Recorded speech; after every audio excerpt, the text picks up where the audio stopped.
munaasabadan waa xafladda qalin jibinta dufcadii sagaalaad ee xarunta barbaarinta caruurta ee Mishkaad in badanna halkan lagu muujin doono tarbiyeynta iyo tayeynta lagu sameeyay ardayda wax ka barata xaruntan tagtay ee tilaabsatay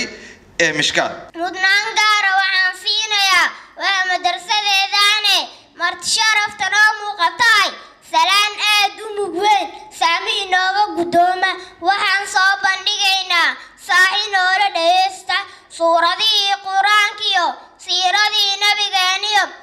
axaadiistii saxiixiyo adkaarta aan laga seexan dhammaan waa soo bandhigaynaa sacabka waa iska xagiina sawaxankan yareeya aliyay tooso isku tiirsadaye hadba kiina taageera waligiine aniga waa Axmed Xasan Axmed waxaan soo jeeli doonaa xadiiska nabiga Muhammad sallallahu alayhi wasallam qaala rasuulullaahi sallallahu alayhi wasallam min husni al-islaam al-mar'i tarkuhu ma la ya'ni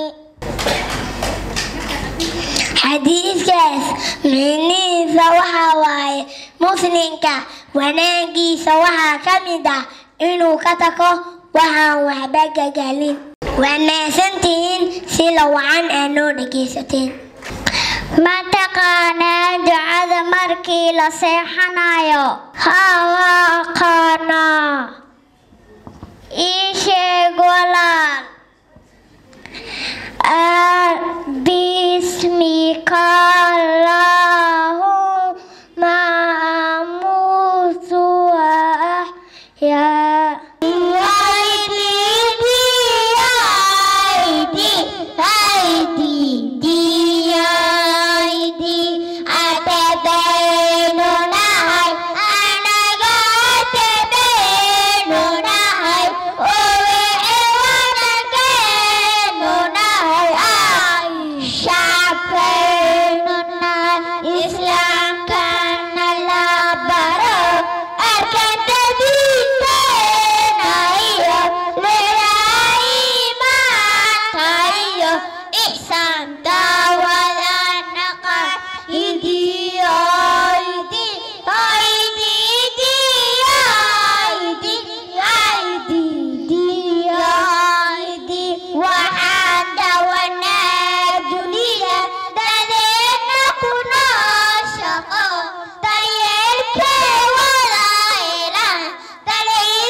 Yeah.